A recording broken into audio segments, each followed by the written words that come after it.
Magandang araw sa inyong lahat. Welcome back dito sa aking channel. May panibagong video na naman ang ibabahagi ko sa inyo ngayon. Ito'y simpleng gabay at simpleng pamamaraan. At kung bago sa channel ko, ay huwag niyo pong kalimutang mag-subscribe at pindutin ang notification bell para palagi kayong updated sa mga bago kong videos.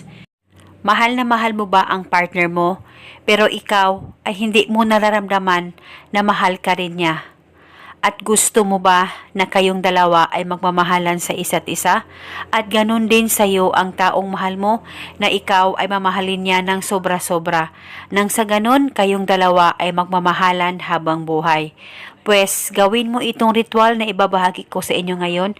Nang sa ganun siya ay makukuha mo o kahit sinong gusto mo na mapapasa iyo. Basta gawin lamang itong ritual na buo ang loob mo at hilingin ito ng buong puso. At huwag niyo pong paglaruan ang mga ganitong pamamaraan. Ang gagawin mo lamang, kunin mo ang cellphone mo at hanapin mo ang larawan niya dyan sa cellphone mo. Dapat may larawan ka sa kanya at kung may actual photo ka ay pwede pa rin gamitin sa ritual na ito.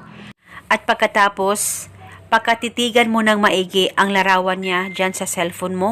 At pagkatapos, itouch niyo po ang larawan niya at ibulong mo lamang ang mga salitang ito. Pangalan at apelido, tayong dalawa ay magmamahalan habang buhay. Ibulong mo lamang ito ng 3 beses. Pwede mo dagdagan o ibahin ang hiling kung gusto mo, wala pong problema. At pagkatapos, halikan mo lamang ng 1 beses ang larawan niya dyan sa cellphone mo o actual photo niya na ginamit mo sa ritual. At gawin itong ritual 1 beses sa 1 araw sa kahit na anong oras na gusto mo. At gawin ito hanggang kailan mo gusto o hanggang kailan mo makukuha ang taong mahal mo. At paniguradong makukuha mo siya o kahit na sinong gusto mo.